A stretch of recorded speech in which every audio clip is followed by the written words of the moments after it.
Mm, mm. Guys, we are back. We are gonna make crawfish etouffee today. I'm so excited because I grew up on this in Louisiana. My mom made it, my auntie used to make it, but guess what? I've never made this for myself, so this is gonna be a challenge. So I'm gonna hope I don't mess this up, and I'm gonna try to make this as easy, beginner friendly as possible. So let's do this together. So guys, please ignore my super old pan. It has water stains. I am so sorry. But we're going to start by heating our large pot, and we're going to heat it on low heat. I'm dropping my 2 sticks of butter into my hot pan so it can melt completely.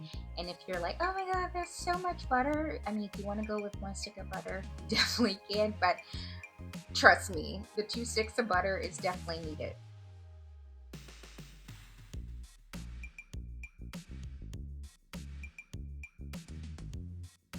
Okay, bring your heat up to medium because now it's time to do our veggies.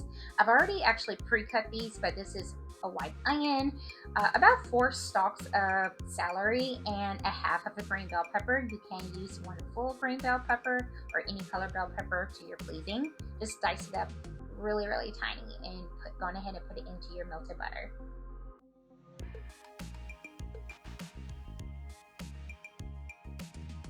So I almost forgot, but you want to add either your minced garlic or 3 cloves of crushed and diced garlic into this, and then make sure you're stirring it into the butter as well. Okay, as a Louisiana native, for authentic etouffee, trust me, you want paprika, you want Cajun seasoning. So I use Old Bay, but you can use whatever you like. You also need a Creole seasoning.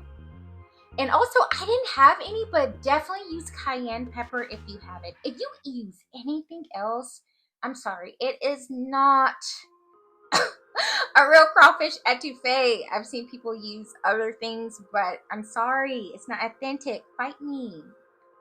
Fight me. Don't forget, you can also add black pepper and a little bit of salt for taste. But oh my gosh, do not be one of those people talking about, I'm gonna add soy sauce into my etouffee.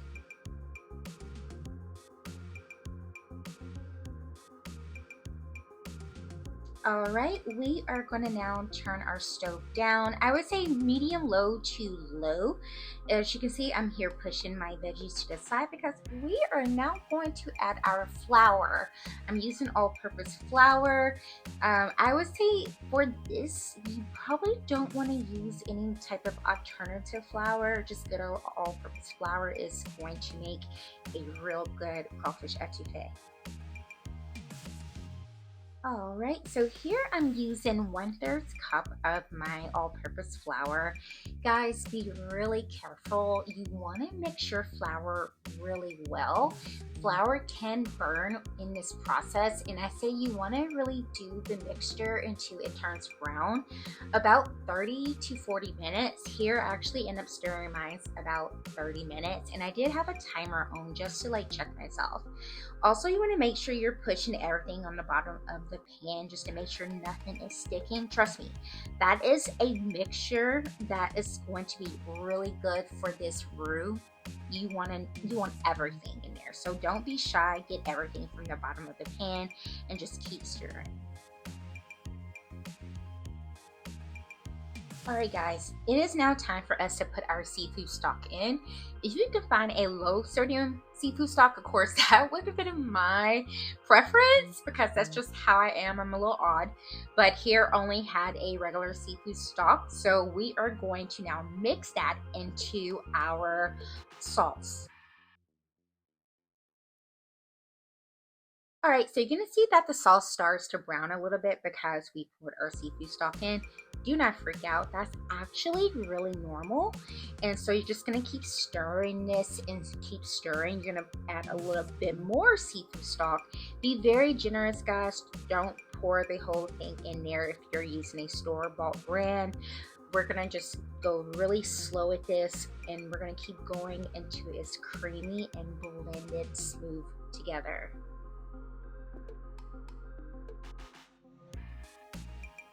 Oh my gosh, just looking at this, it's making me hungry. Oh! Okay, so we're gonna pour in all our crawfish tails into our pot.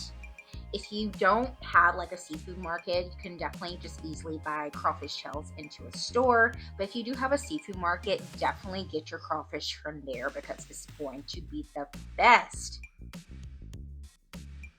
All right, stir those babies in. We want to make sure they are fully covered. We want to make sure it is fully coated in all of that goodness, okay? Do not hold back.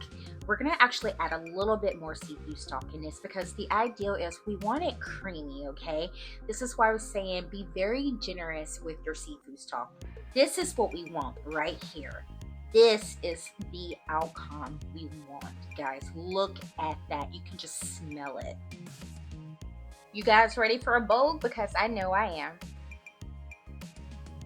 Okay, guys, wait a minute. Me and my sous chef right now are fighting over who gets first digs to taste this. Oh, look at it. Look at it. It's so good. And she's being so mean to me right now. Oh, let's get a closer look at this. La, la, la. Okay, I'm not gonna scare y'all off with my dad's again, but oh, it is a beauty. Look at it. Look at it. All right, guys, you make this recipe and let me know what you thought. Y'all have a wonderful day. Bye.